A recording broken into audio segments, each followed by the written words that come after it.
Let's picture a very familiar, yet deeply uncomfortable moment. The room goes quiet. The work is done, the friends have left, the background noise fades, and suddenly, we are completely alone. In less than 3 seconds, a feeling of deep, unexplainable panic sets in. And what do we instinctively do? We grab our phones. We desperately scroll through social media. We refresh feeds that haven't even updated yet. We open and close the exact same 3 apps in a loop, hoping that a red notification dot will save us from the terrifying void. We text people we don't even really like.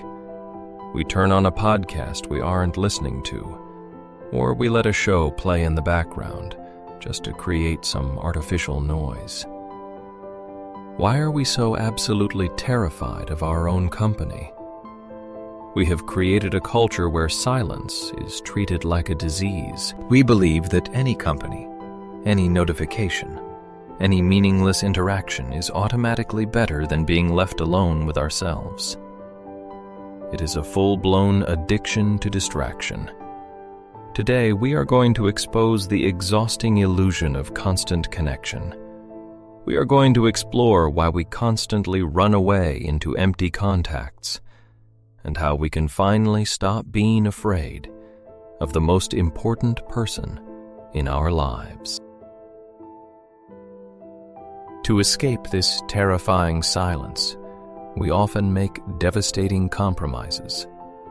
We stay in dead-end relationships because fighting is better than quietness. We attend parties where we feel completely invisible, just to have warm bodies around us. We drain our precious energy on superficial conversations that leave us feeling even more empty than before we started. Have we ever noticed how incredibly exhausting it is to perform for an audience that doesn't really care? We laugh too loud. We share stories we didn't want to share, just to keep the dead air filled. And when we finally return home and lock the door, that heavy, crushing emptiness hits us 10 times harder than before.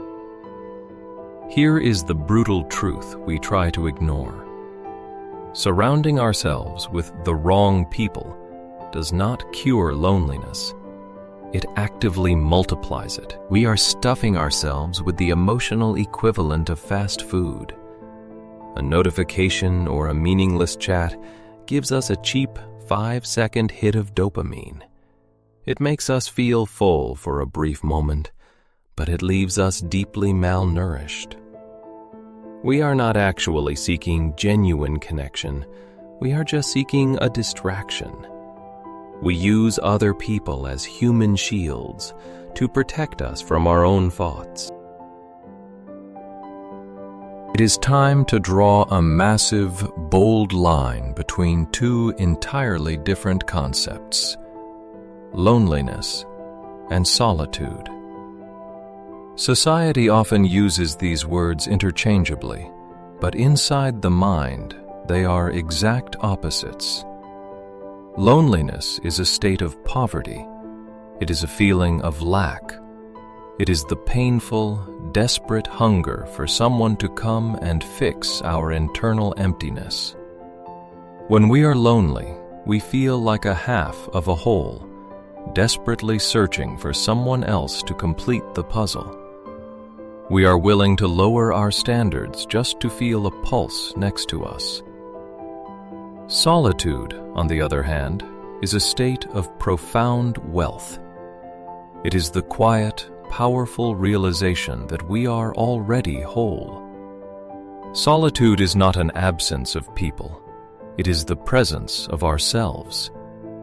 It is the quiet confidence of sitting in a crowded cafe, sipping our coffee, and not feeling the urge to pretend we are busy texting someone. Solitude doesn't mean we isolate ourselves from the world like a hermit. It simply means our internal peace is no longer dependent on external validation. We stop acting like emotional beggars looking for spare change. In solitude, we don't feel empty. We feel full. We don't need anyone to entertain us, validate us, or give us permission to exist. We become our own sanctuary. So why is transitioning from the panic of loneliness to the peace of solitude so difficult? Because silence acts like a brutal, uncompromising mirror. When the constant noise of the world stops, the volume of our own internal voice gets turned all the way up. All the unhealed wounds we have been ignoring, the suppressed anxieties, and the deeply uncomfortable questions about our life choices finally demand our attention.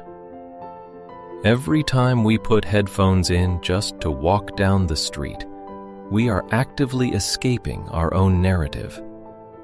The noise is a tactical defense mechanism, because if we allow it to get quiet, we might have to finally admit that we are unhappy with our career, or that a certain relationship is slowly breaking us down. Silence forces honesty, and honesty is often terrifying. Running into empty contacts is simply our way of avoiding that mirror. We are terrified that if we finally sit down, strip away the distractions, and look closely at our own reflection, we might not like who we see. We are afraid of being locked in a room with a stranger, even though that stranger is us. But what if we finally stop running? What if, the next time that uncomfortable wave of silence hits us, we don't immediately reach for a glowing screen or force a meaningless conversation? We can try to just sit with it. We can let the initial panic wash over us and realize that it cannot destroy us. We can finally look into that mirror and start getting to know the person looking back. A person who has mastered solitude becomes incredibly dangerous to manipulative people. You can no longer be controlled by the threat of being left alone, because you actually enjoy the space. Your boundaries become unshakable. The silence stops being a prison and transforms into a fortress. We don't need a crowd to prove our worth. Our value does not increase with the number of unread messages on our phone. When we finally learn to be comfortable in our own presence, something magical happens. We become incredibly selective. We stop accepting scraps of attention because we no longer starve for it. We stop tolerating toxic people because our own company is simply better. Let's take a deep breath. Gently turn down the noise of the world, and finally welcome ourselves back home. The sanctuary is waiting.